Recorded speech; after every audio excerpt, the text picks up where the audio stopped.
It's really a great pleasure to be here with Tishan and to talk about his practice a little bit and kind of trying to get through some of the questions that I've had for the past year, and always kind of wanted to talk to Tishan about it, but I feel we never really got into some of these stuff, so I feel like this is hopefully is as engaging for us as it is for everyone else. Some of these things, hopefully, we're just touching on for the first time.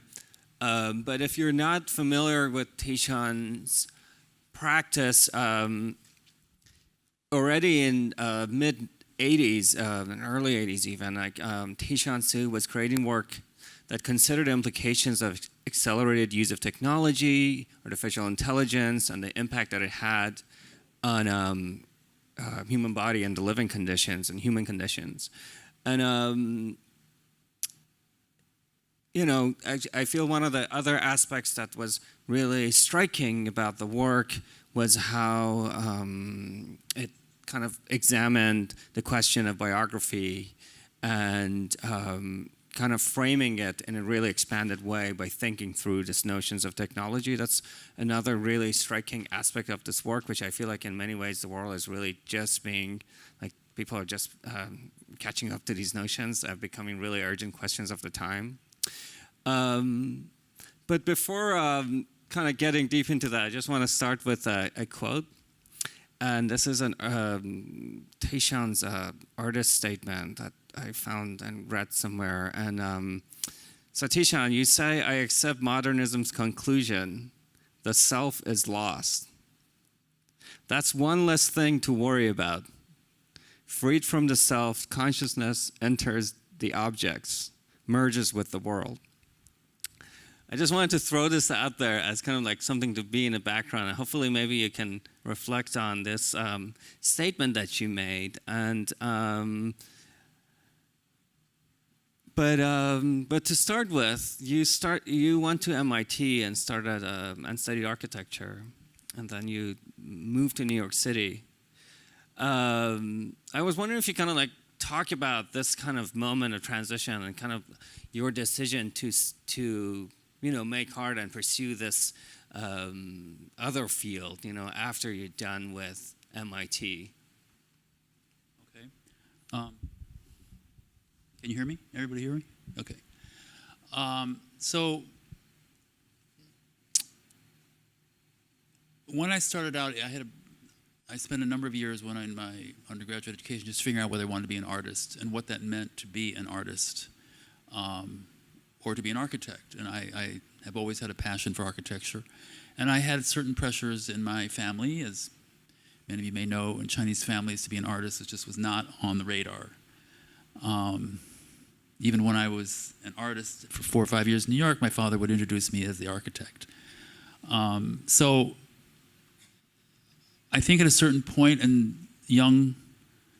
students now or young artists come to me and say, how do you become an artist? And I quote a very powerful quote I always remember from André Gide, the Nobel Prize-winning writer, who said to students when he gave a talk once, he said, if you can do anything else, go do it. And then if you can't do anything else, you'll become a writer. And that is kind of how it happened for me. So I went through graduate school, I got my architecture degree, I even practiced for a summer. I lasted 3 months. And then I started thinking about what if I just walked out of the office and never returned without any notice. So that gave me an indication that this was not going to work, and that whether I wanted to or not, I would probably be an artist. And from then I had to sort of think about what was going to be a substantial enough question for me to look at that was going to sustain my life, which is different than just, what do I want to do today? And that's just how I approached it. I mean, people have innumerable ways that they come into being an artist. I think I did calculate, I may not be able to support myself, and that to do this very personal, individual effort, you need to really have an internal rationale for why you're doing this that's going to sustain you. So one of the big overall questions I saw, not only just by the fact that I chose to go to MIT, but just in the culture in general, was this transition from the analog to the digital, or at that time it wasn't even articulated that way. It's just seeing that we were going to move into a technological world, and that was going to be a huge paradigm change for human life. And I didn't have a sense of how that was going to manifest itself, but I could see, particularly at MIT, where they literally were creating this at the time, that it was going to definitely happen. And so based on that, I began thinking the specifics of how I wanted to do the work. So I think one of the reasons I went to MIT was I'm not a quote-unquote techie person. I was not a programmer. I was definitely an outlier in that environment, even though, I had other family members had gone to MIT, but I really wanted to get the feeling of technology, and I think that was very emblematic of what I was looking for. In contemporary discourse in the art world, I think the word was affect. I was interested in the affect of what technology would be, not necessarily just new technology. And that, thinking of that allowed me to think of perhaps using more traditional media than necessarily going into a technological medium, let's say at the time like video or film. And I experimented with that. I actually did some films, and I loved filmmaking, and I thought actually filmmaking was going to be the art medium of the future. But it was also, there was a long process at the time for independent filmmaking, and I'm not generally a fairly impatient person, and I couldn't see waiting 3 or 4 years to see the end result of a work. So I said, given my temperament, I would do something more in the traditional vein of painting and sculpture, where I can do, works within a month or two at a time. So at that point, I said, if you're going to be an artist, then first you have to figure out how you're going to support yourself, and then whether to be in Boston or New York. And the issue of supporting myself through people I knew or whatever, there's a new field that was emerging called word processing. And for those of you who have been born, much later, that was the beginning of going from the typewriter to the computer as a way of processing words. And there was a big demand for that in law firms and financial institutions in New York, and they would pay a lot of money if you could do it, because most people were not yet ready for that transition. So the typical secretary at that time had a lot of difficulty, and documents were very slow in being processed, and lawyers would get very impatient. So just the timing. So it was fairly easy once I learned it, but I went through college without even knowing how to type. I taught myself how to type, and then when I went to New York, I got like 4 offers, and that's what I did. And I didn't realize then that that would become a paradigm really for my work. That sitting in front of that word processor, which at the time was basically like a TV monitor, was somehow the screen was a very powerful entry into how we're going to experience the world. So once I was in New York, I began to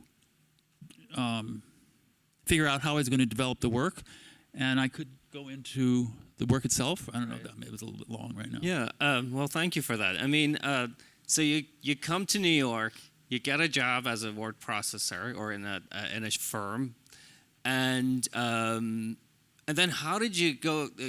How did you decide that you're going to make paintings? I mean, in a way that I feel, if we look at your work, it has a very distinct vocabulary and visual vocabulary, both in terms of the technique that you use, and I really hope that you will talk about how you make the paintings and how you decide to use the material that you use, but also in terms of your dialogue with, let's say, the Neo Geo painting that's happening at a time, an expressionist painting that's happening at a time, and you come to New York and you decide to, I don't know, did you go and find a studio immediately and start getting into it? How was that kind of moment? Yeah. So there are 2 issues here. One is the practical. Just I'm at the time in New York. Yeah, you look for spaces at the time of downtown Manhattan, and I once I figured out how I was going to support myself, and then I found some space. And where was it? This was in Tribeca, what we called Tribeca at the time. Artists were moving from Soho because there's a whole history of real estate here that you could integrate with art, which is happening actually in Asia as well. I know a lot of young artists. I tell people, you really can't be an artist unless you're also understanding real estate, because you just can't. The issue of space is very real. So in terms of the work, at the time I was very interested in the issues of painting in contemporary art. There was a kind of, the overview in contemporary art in the West at the time was this kind of a lull in painting, or maybe, I should say including sculpture, but that, to put a more overarching understanding, the whole position of modernism, which is the idea we're going into the future, was beginning to wane, and that we had to find something new all the time, and that was sort of the cutting edge of contemporary art, was beginning to be questioned. Why? Because artists were beginning to feel that they could not invent anything more, that every way that you could work had sort of been done. And so there began to be, in combination, which is very important, with the emergence of black consciousness in American culture, which is to begin to question the underlying assumptions of modernism and who benefits. And this became a much more profound question, and still is very much playing itself out in contemporary art today. Those two questions really began in this period. And so there was suddenly a saying, well, maybe doing something new and original is not the most important thing. And a questioning of, can we just take another style from the past and just work with that style? And that began the beginning of what we consider postmodernism, which is a term used in Western discourse, where one word sort of being more light and perhaps ironic about art history in general, but also questioning the canon of modernism, which was so powerful in the 50s and 60s and to a certain extent 70s. So within that milieu, I was interested, I had a pretty traditional Western education in painting, and I also had, in contradiction to being original, a certain admiration for the history of Western painting. And I felt I had to answer to that in some way. At the same time, I felt there was, the condition of the body was going to change. This is separate from art. And this was integrated with this idea of word processing and the technological. That if you looked at images of the body in art all over the world, I didn't think, for what I saw, that those images of body were going to be relevant or would be able to address how our bodies were going to be in the world as this influx of technology was going to happen. And so I thought there was an interesting opening that art might be able to address, is to make us more aware of how that is changing, how we are going to be embodied as technology is going to get closer and closer to our experiencing of the world. And I felt going in, the more typical reaction from the humanities and from the arts was that technology was way out here and we were going to kind of maintain a humanistic world. And I thought that was not going to be the way it would happen. That the technology was going to be so powerful, it was going to change how we actually are in the world. And that art could be the area that could begin to initiate our understanding of that change. And given that, I was beginning to look for a way that I could talk about the body that would not necessarily refer to past imaging of the body. And with that, I began to, instead of looking at our history, examine my own experience in the world. That's a kind of loaded statement, because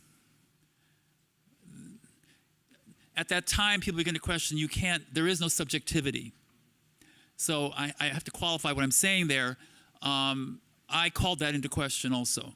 I thought there was, and that the idea, if you talk about, the French critical theorists saying, we're all getting into the virtual and there's no real, I felt that as soon as you experience pain, you've got the real. And as soon as people are suffering, that's real. And so you can go as far as you want into the future, into the synthetic and the artificial, but unless you can completely get rid of pain, you're not going to be able to go to get rid of the body. So I thought whatever was going to happen, I wanted to have the body somehow there. So I was faced with a kind of paradox, which is to get into the synthetic, the technological, and the artificial, but at the same time to bring in the body as well. And that is the thinking that drove me to do the work that I did. And you were kind of bringing these questions both in terms of going back and forth, how you approach making a painting and making sculpture and making these things at the same time. So I'm really wondering about, you were thinking about giving a body in a way also to the painting as well. I think that's something that you were kind of have also discussed before. And then kind of how did you see this relationship between the kind of works on the wall and the sculptural pieces? That's one thing that I feel is interesting if we talked about a little bit. But also when you start, making the first paintings, and you still do that all through the 80s, I think that you use wood and then you apply ink on it and then you scratch it away. I'm really curious if you can talk about how you came with that idea, because you were kind of course, like thinking about the screen. Screen is very prominent in the work, but you never actually use a screen. And some artists were, of course, like that's where a lot of people are starting to, integrate monitors in the work. It's gradually becoming more popular, of course, or prominent. But while you refer to screens, you don't actually have never used them. So I wonder if you can talk about that. Both the kind of materiality of that painting, and then the technique that you came up with. So there are a couple key issues here that Sohrab is raising. So one of the things I thought about, if I'm going to do painting and sculpture in the way we think of it, how could I justify that I'm going to talk about technology without being technological, without making films or video? And where I came to is, what is important to me is the affect of technology on us. I'm not interested in sort of making art with technology as the new medium, because I think it was a much more complex situation now, because not only is the world changing and becoming more technological, but what artists can use as mediums was also changing. So it's both of them changing. And as a comparison, if you go back into early modernism, when painting, let's say in the early days of Cubism, was changing, but the medium was staying the same. It was still oil painting. So you had a reference point. So you could see the difference in how artists were painting gave you the sense of change, of movement, let's say with Cubism or something like that. Here it's tricky because you have artists, we can say, I could start doing video art. Is that really talking about the change going on? I felt no, that was not getting at the important issue here. That I was concerned more with, when you see a video work, or whether you're talking on the telephone, or we're using our cell phone, what is changing in how we are relating to these new objects? So it's more going back to the issue of affect, that the landscape that we're working in or living in is changing. And that I felt more traditional media might be able to address equally well, if not better perhaps, than actually using a technological medium. And that's how I justified continuing in a more painterly mode. Now, the way I started to work was, there's this paradox that I wanted to recognize the object, that we're not looking into a square like you look into a world in a typical representational painting and you see an imagined world of the artist. In a way, I was taking from the achievements of minimalism, which is that there really is just an object in front of us. And I wanted to recognize that it is an object in front of us. We're not looking at a fantasy world. And that's partly why I came up with what you see up here and the works out in the booth are these rounded, cornered, they're actually sheets of plywood, that it's not a window box like you have seeing in a film, but these are these weird sort of rounded things hanging on the wall, sort of floating off the wall. At the same time, and sort of paradoxically, I wanted to have an illusionary world simultaneously. And you sort of say, well, how can you do it? You're either making objects like, a wooden box, or you're creating an imaginary world. So what I'm doing here is creating this illusionistic world, and I think the slides don't really convey that. You have to really see the work. That is actually more like trompe-l'oeil, or sort of this rendered organic form that's just done as an illusion. But if you see in that work, it's always responding to the boundary of that object. And that's perhaps the strangeness of the work, that they seem almost like objects manufactured, but then you see that there's actually a sort of subjectivity in them. And an analog would be that when I was doing word processing, I realized there was actually this very illusionistic world I was moving into with word processing. It wasn't real, it was into this screen. And so that was closer perhaps to, if you look at even, religious painting or something, that's an imagined world. It's not necessarily painting something like a glass in front of me. And I thought that the virtual world that we're in is in a way a kind of imagined world as well. It's something sort of, it's virtual. I mean, that's what we have today. It's not surrealism, because some people say, are you surrealist? No, surrealism comes from dreams. This is real, but it's not real. And so in a way, it's new. And how that'd be interesting to somehow capture, that sense of the real and the unreal. Baudrillard, the French writer, he calls it the hyperreal. So there are many terms and words that people are trying to use to try to capture this experience that we're going through right now, and increasingly so. Yeah, but I feel like just by the way, I really encourage everyone to go and see the work in person. The images don't really do it justice at all. There are some works at K11, and of course the works in the booth. I mean, it really makes a difference. Just to throw that out there. But in terms of like really specific forms that you develop in terms of technique, I wonder if you can talk about it, because, for instance, maybe you want to talk about, let's say, Haley or Bickerton or other people are making work around the same time, and you kind of like, basically you're creating a different position, both in terms of the imagery, but also in terms of the technique. So I feel like that's something, I feel it's really unique work at that moment, what you were trying to figure out to do.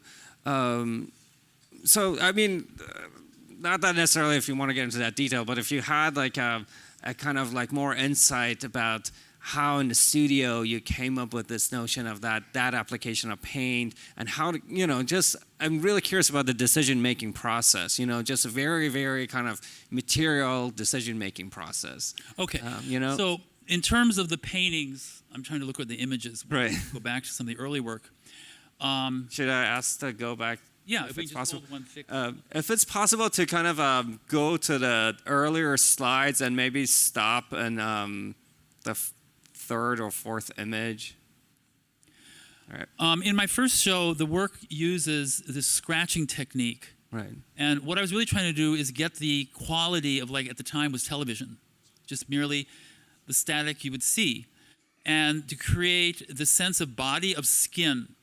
So to go back to what I was saying about, so not referring to art history and images, but rather just how I'm actually in the world presently, there's a sense of the body, and then there's a sense of this, the objects we're interacting with. And how do I put that together? So I'm just thinking it's, in front of a word processor. So I thought, wait a minute, my body, it's not like a full body in a representational way. I'm actually feeling just, the sensual physical touch, the surface of skin.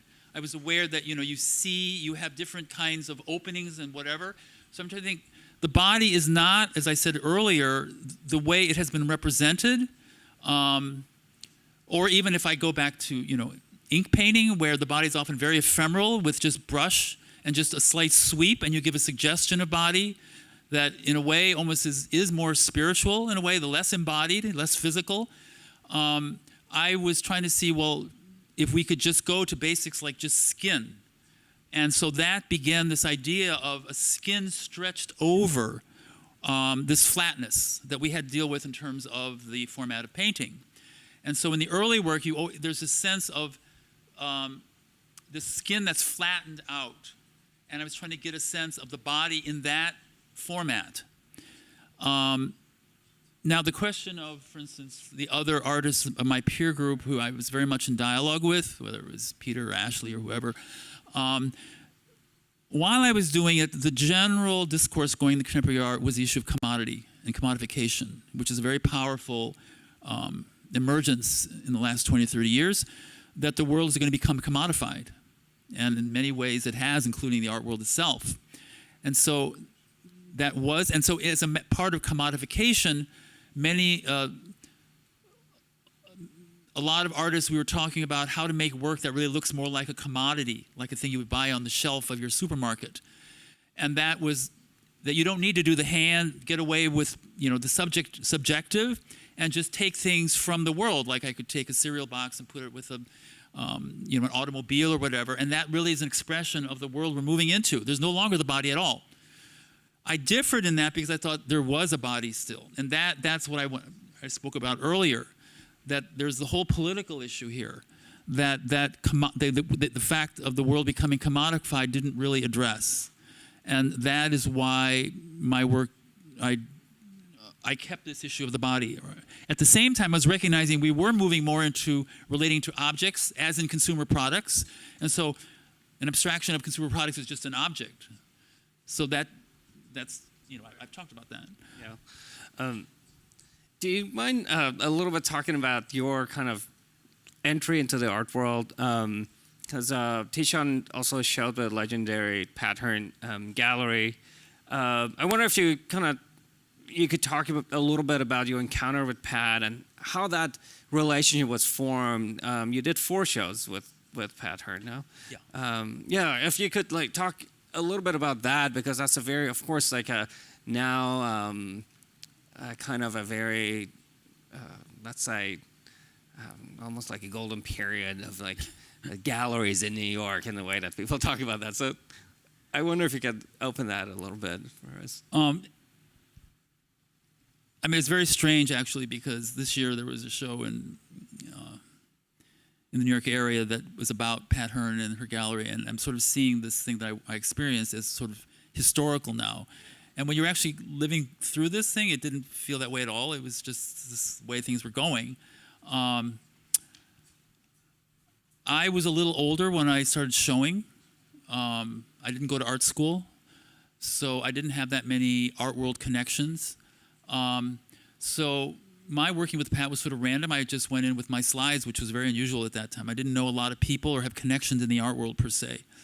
At the time, the East Village, as they would call it, was a very lively, very interesting moment when people were reacting to Soho, which is big, large spaces, and it was a very intimate kind of percolator for new, young art.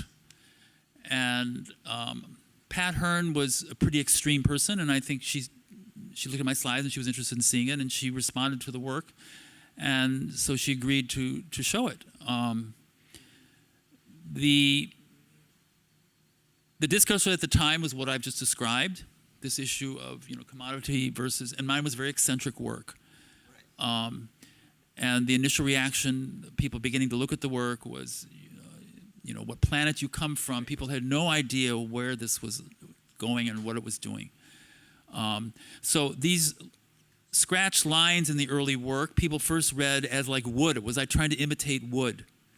And that sort of bothered me. Or they thought I was sort of doing something more surreal, both of which were not what I was interested in. So the work after that, I realized I had to be much more clear about what I really wanted to talk about. And so the efforts towards silkscreen, which you now see, was to try to become more technological in the way I was working without losing this reference to the body. So I was acknowledging that just pure painting might not really do the trick, that I needed to have technology embedded in what I was doing, in the process itself. Some artists told me, Tishan, why don't you just stamp this stuff out like you would in advertising? And that did not work with me because, as I've said, I'm not interested in just creating a product. I need to have this perhaps more imagined sense that I could only create it. It couldn't just be produced like that. Some people say, even now, can't you just get a lot of assistants to start producing? I said, no, my works are not produced that way. I have to be really involved in each piece just by the nature of what I'm doing. Right. A lot of the artists who were part of your cohort in the gallery and the roster of, let's say, Cologne and Delan and Pat Hearn, but it's a particular scene in New York where, you know, there's also this notion of appropriation that you talked a little bit about. That's becoming kind of on the rise, and then you have, you know, this questions of institutional critique is really happening, especially within that two galleries, and. But, you know, while your work obviously is really thinking through the kind of culture at large and how through this notion of technology, but your work is really stands out when you think about it in comparison with other artists who are showing with those galleries at that time. I'm really curious how the reception for that was, and if you had a lot of kind of back and forth, or kind of hung out with a lot of those artists. You know, what was the social scene of that situation like, and how did the other artists respond to the work? Okay. So I had a very good response to the work. I don't think people understood it at all, but they could see there was something, you know, that drew them in, that was very compelling about what was going on. The art world is very generous to me. I mean, they tried to include me in this, what we call postmodernism, and, you know, they could see there was some reference to technology, something relevant. But as this began to coalesce in what we now know is sort of the postmodernism, they could see this really was off. It was not really about that. And I knew right away I was not postmodern. So I was not surprised that eventually people didn't quite see the relevance of what I was doing to what they wanted or thought was relevant for the sort of contemporary art. I also think, in retrospect, there was beginning to be more, and I brought this up, you know, earlier, this whole issue of the political in postmodernism, which is who benefits and the issues of power. And so I mentioned where there are beginning to be questions by artists like who is getting into the galleries, who is showing in the museums, and the whole issue of exclusion and the otherness. And there was no discourse, the discourse was very early still at the time. Today it's like front and center, but at the time it was just emerging. Yeah, I mean, I think this is a great point that you're bringing, because your response to this question of what is the role of the, let's say, the biography of the artist in a very, you know, let's say, homogenous New York art scene at that time, you didn't decide to, let's say, you know, put in the question of the body in a way that is really about the body of the artist and the biography of that body, you know, and you kind of like really defer to from that mode of art. I don't want to like use the lingo, so that's why I'm kind of beating around the bush. But you know what I mean, like in terms of like how do you approach the question of identity? Let's put it that way. But you really decide to do that through how basically human identity is changing, and I think that's really just interesting to put it out there because of course this is a moment that a lot of these questions are, of course, not returning now, but that in that moment in the 80s is very, very prominent. So I feel like that's an interesting distinction, just to put it out there and how we kind of think about that moment in art, you know? I think I believe the question you're raising, which is a little elliptical, is this whole issue of identity. And I think that is still being formulated in my work and how I'm thinking about it, as I think it is for a lot of people as the world is becoming more connected. And this issue of identity has morphed and keeps morphing. We're not only dealing with race and gender or sexual orientation, but we're also dealing with AI, like our identity as human beings even now. So it's very interesting how that beginning question from I have to really, you know, go to Black consciousness in America, that it's expanded to everybody in a way, as to who we are as we're going through a huge, tremendous transition here. So at the time, I was not so aware of my political identity as an Asian American. As you can see from what I've talked about, that wasn't the driver here. But in retrospect, and this is partly coming from my discussions, as more and more of my students, I've taught for many years, began to have these questions in academia and my discussions with colleagues, that it could be, my entire practice was partly coming from my identity as an Asian American. That I could not, for instance, adopt Hollywood images of body. I could not adopt Western images of body. That somehow, at an unconscious level, I needed to create my own embodiment. And that may have been a more unconscious driver of what I was doing. And that's not really for me to answer.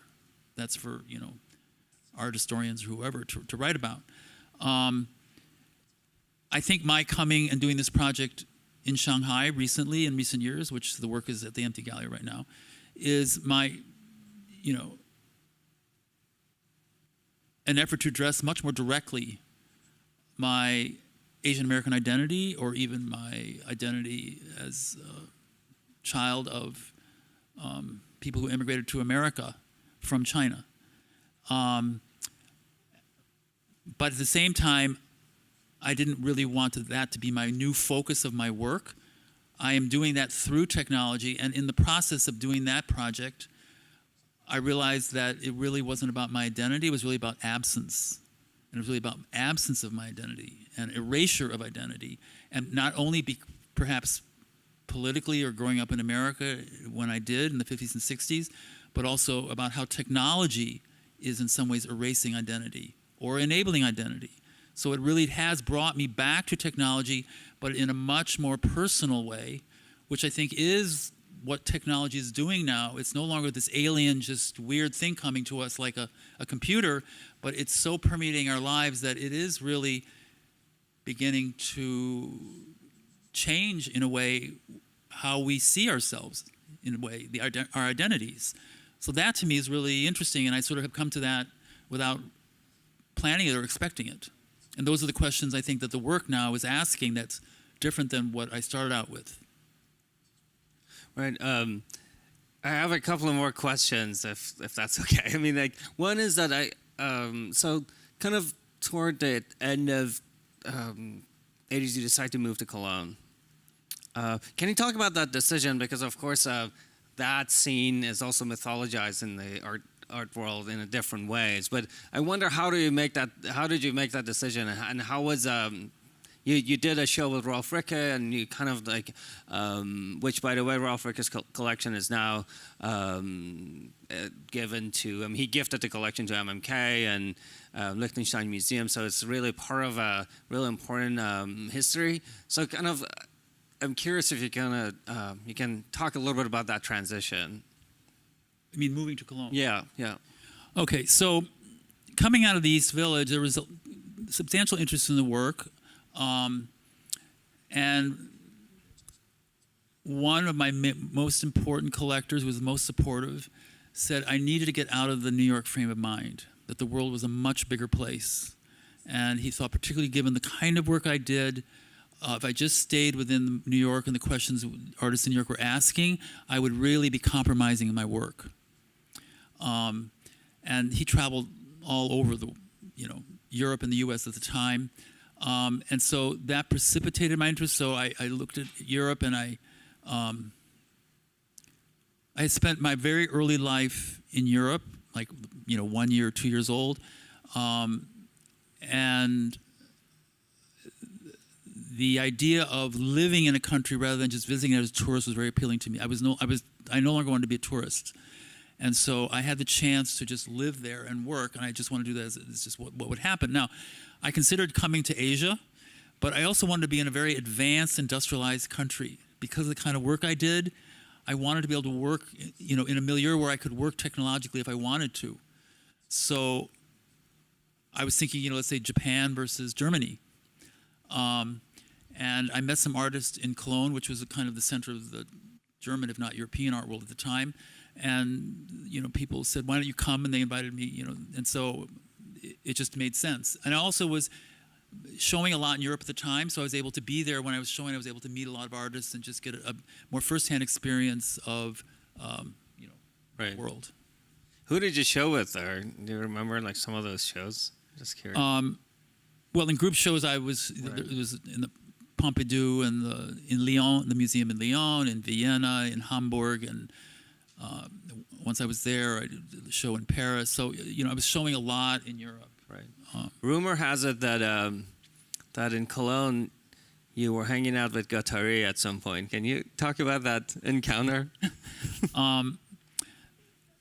So a young French dealer or gallerist came to my studio in Cologne, and he said, "Have you heard of Deleuze and Guattari's Body Without Organs?" And I said, I saw the title in a bookstore and it seemed really intriguing. It really resonated with me, but I didn't have the time to really get the book and start reading it. So he said, "Your work reminds me of that book." And he invited me to do a group show in Paris. And when I went to the opening, he introduced me to Félix Guattari, who was one of the authors of the book. And he was at the dinner, but I couldn't speak French and Guattari couldn't speak English, so we didn't have a dialogue. And I then came on into Deleuze and Guattari's work again, actually through a faculty member at the college I taught at, Sarah Lawrence. So you were teaching? I was teaching, yeah. Well, I wasn't teaching, but then Yuna Chung, who's actually here in the audience, she's teaches Asian American literature, and by chance she was also very interested in Deleuze and Guattari's work.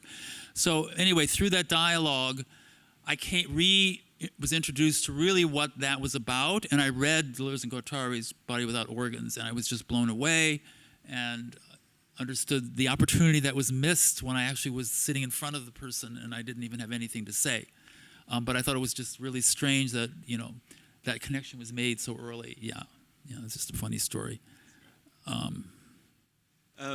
Well, I just wanted to ask you one question about the body of work. I mean, you briefly talked about it, but the body of work that is up at the Empty Gallery now. And if you could talk a little bit about how this came about, and because you ran a studio in Shanghai for a little bit. How did that happen? Because for years, your studio has been in New York, in Williamsburg, and then you made this shift. Finally, you did go to Asia, So, this is a kind of a very personal journey I had. One reason I never came to China for most of my life was my mother had experienced a lot of trauma from the revolution. And growing up, she never wanted to talk about her past. My father wanted to talk about it, she said, "No, let's not talk about that." And I didn't know enough to try to push it any further. And then in 2012, she died. And my sister and I, we discovered hundreds of letters written to her from her parents in China who went through the entire revolution and all of that. And it kind of opened up a world that I really never knew about, meaning that I was actually hearing the words of my grandparents. I never met my grandparents. And that was very moving to me, obviously. And I had been given a kind of cartoon of my grandparents. At the same time, because of the opening up of China, had some contact with relatives who were in China. And they had been saying, "You should just come to China, and we'll make it easier for you." I couldn't speak Mandarin or anything, and so the combination of the two, I considered, having a studio in Shanghai and just see what would happen. Also, the contemporary art in China was really opening up at the time, and so it was very intriguing that this new contemporary art was very different than, the post-pop work that I had seen earlier in contemporary Chinese art. And I was very intrigued how this was going to start emerging. So the combination of the three made it very compelling for me. And I was at a point where I could take time off in my teaching. I had earned enough kind of credibility, I guess, or with stature in the academia to be able to take a lot of time off. So with that, I had the idea first that I would just do something, and I didn't want to bring the work I did in New York to China. I wanted to just embed myself. But I began looking at photographs after Mother's death, and with other members of my family, extended family, a similar kind of looking at photographs became something interesting, photographs we never looked at before. And that became very compelling, and I was able to visit family in Shanghai who had lots of photographs and a lot of history that I had never been connected to. And that became a kind of psychological, emotional center for a body of work. So I didn't anticipate that. This just kind of happened all sort of synchronistically. And one of the things was this photo album of my great uncle, who had a passion for photography, where photos were missing. And the story behind that was, you know, through the Cultural Revolution, photos were removed. And so there was this history basically in this document, which was very physical and very real, when I only had access to all of these events through being told narratively, through stories from relatives and my own family. So that was the emergence of a project that began in Shanghai, and after 6 or 8 months, I didn't know where it would go. It might not go anywhere, and I had already decided that this work I would do here might never get shown. And I said, if it never got shown for whatever reason, whether it be political or I didn't like the work, was it worth doing? And I somehow felt I needed to do it anyway. So I then, after 6 or 7 months, had to go back to my teaching commitments in the US, but it still lingered in my mind, and I kept being drawn to continue with it. So over a period of 4 or 5 years, I kept coming back for longer and longer stays. And the project, you know, kept going forward until finally I needed a bigger studio and more support, and I brought the project to my New York studio, and then it began to unfold even further. And that project is what I'm now showing at the Empty Gallery. I think it was just fortuitous that, you know, I'd been looking for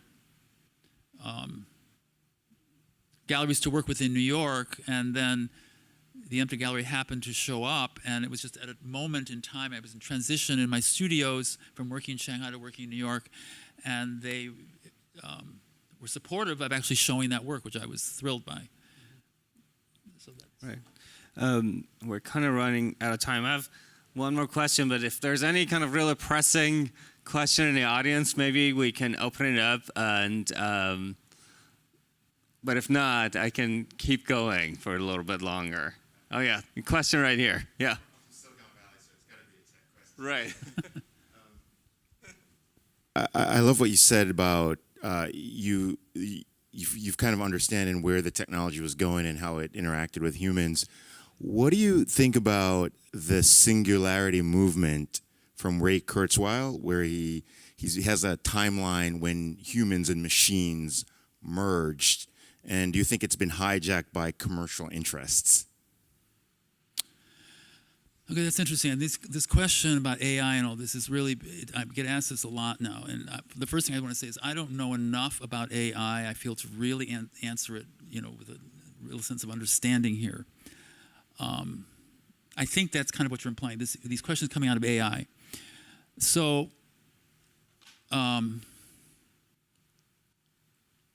actually, can you repeat the question? I want to make sure I try to answer it directly. So Ray Kurzweil. Yeah. I've read him. You know, digital synthesizers, and so he has this theory that I think it's by about 2049, you know, computers will be shrunken down to nano size, and then you could embed them in your head, and then you can basically connect to the network. And he calls that the singularity, when we basically merge with the machines. All right. It's very hard to predict where the world is going to go at this point, and I have become aware that to project in the future is very limited because we only know where we are now. And that as future generations emerge, they will have a whole different way of seeing themselves in the world. And we may say, look what you've lost, but they won't know what they've lost. They're just in a different world. We're already seeing that. Children who are raised with their iPhones now, all the concerns and alarms that educators have now, they don't feel that at all. This is just the world they live in. And humans are extremely adaptable, for better or for worse. So what we see as the end of humanness, they say, what's humanness? I mean, we're just in the world, period. So to create to make a judgment or an opinion is somewhat limited, actually. And it's going to unfold however it unfolds. On the other hand, I do believe that we do have a responsibility in the moment we are to contribute certain values or judgments that we as a culture have come up with that we think where this all should go, and we do have a certain agency here. So having lived through the, atom bomb period, when whether we're going to destroy ourselves or not, there was a lot of effort to make sure we didn't destroy ourselves, and it worked, at least up to now. So I think the issue of singularity is a big question. Now, it's not clear to me that singularity is a bad thing. I'm amazed at just what we can do now with our iPhones, and I'm like, wow, this is a fantastic world. I could talk to someone and give me a huge critique of this horrible world we're in now. And particularly recently, as we all know, the invasion of political and, the whole political world by the power of this is very frightening. And I think we're seeing the dark side.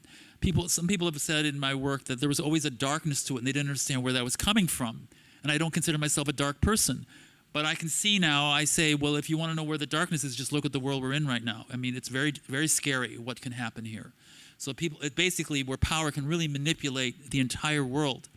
So in terms of that issue, from my very naive perspective, the idea that we'd be plugged into a computer doesn't really feel threatening to me. In a way, I'm already a cyborg. I consider myself a cyborg. Google is my memory. But the power to manipulate is very frightening. Whether we can contain that power is a huge question. That question has been with us since time immemorial, right? So that's my answer. Yeah. And there was a question in the back. Was there? Oh, yeah. Hello, thank you. Thank you for sharing your journey about your own emotional and family development in your art. So did you make that public, or what happened with it? And how do you see your own art and your own experience as a form of expression for other people too? That maybe I'm in a similar journey, so I was like, yes, oh my goodness. So can you talk more about that? I'd ask you just to clarify when you said, so what did I do with that experience that I was talking about? Yeah. You mean in terms of my work? Yeah. Is it public? Is it still being developed? So the show right now at the Empty Gallery in Hong Kong is my first pass at this much more personal work that I described in coming to China and using photographs from my family history and that kind of, I think that's what you're referring to. So that work right now at the Empty Gallery is my first exposure to the public of what I've been doing. I can just add that this work now that is showing has really got me to a point where I feel in a way it's only the beginning. That it's in a way for me now I'm looking at it it's somewhat superficial. I shouldn't say superficial, but that there are this issue of absence and erasure I think is more difficult to get at, and I'm not sure I've really gotten at it yet. And that's where I see that work going. So that's the direction you want to develop. Yeah. And I think that's interesting to me because it goes beyond my personal erasure and history, which is important, but I don't think that's the crucial really for the questions of our time. But erasure and absence in terms of information and our understanding of our past and all that I think is a very interesting question. So by going through the personal, I feel I'm getting to a larger collective questions. And I feel I needed to go through this very personal work, which I think some people find a little difficult to respond to because it's so personal, is really getting me to the collective questions of not so much my biography, but about absence of our identities and what information and the way we're processing information about ourselves and how that's happening and how that's being manipulated.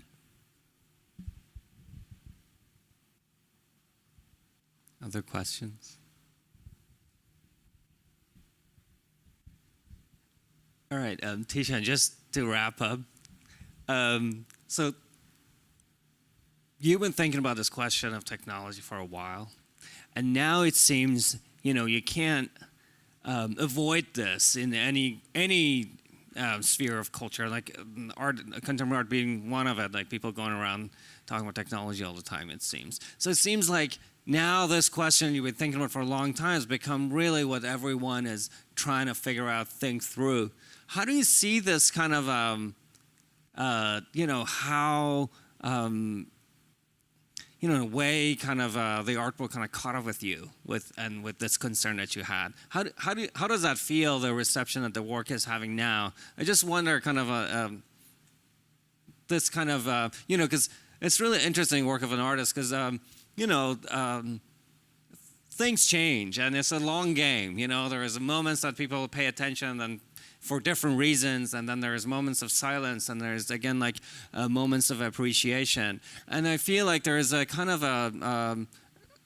of course, the work is really speaking to a lot of concerns a lot of younger artists are thinking through, and I really wonder how you think of that. You mean just the response itself? And how, of course, like when you see that these questions are raised constantly now. Whereas when you started making this work, it wasn't as prominent. How do you see this change of tone? Well, it's nice to have more support for the work and more understanding of the work. I think in terms of people coming to the work now, I think the questions I think I was asking are just more pressing now. It just keeps growing. And that's the question of how we're going to be in the world. And so I think as I begin to, in the beginning, people asked me what you're about. I said, I don't really know what my work is about. And maybe that was also very different from a very conceptually driven contemporary art world. I'm much more intuitive and more slow in my process. I said I felt the work would reveal itself as I would do it. And now I have enough work, and I've been doing this long enough, I feel in a way that has come to pass where I can look back at the work, and the work is telling me things that I did not understand at the time that I was doing it. So to the extent that what I see now in the work is now telling me what it's about. So in terms of the question, I think if I think of all the questions people are asking about technology, I think the questions are very much still there and even more urgent and pressing. So I still feel very much in process here. And in terms of what I do in the work, I feel that I need to be clearer about what I'm trying to ask. And I think often they say, artists really often just have one idea. You can go through all their work and you see the difference with different media they use, but there are usually one or two issues that they're really dealing with. And I think I'm really still asking the question of how we're going to maintain our embodiment in the world while this transition to the technological is occurring in ever increasing speed. And the question of AI, I think, is even a further, more radical change going on through this technology. And I think the same question applies here. So where are we going to be if we go into the singular moment and we're all plugged into these computers? And do we have agency? These are huge questions here. And yeah, so that's where I am.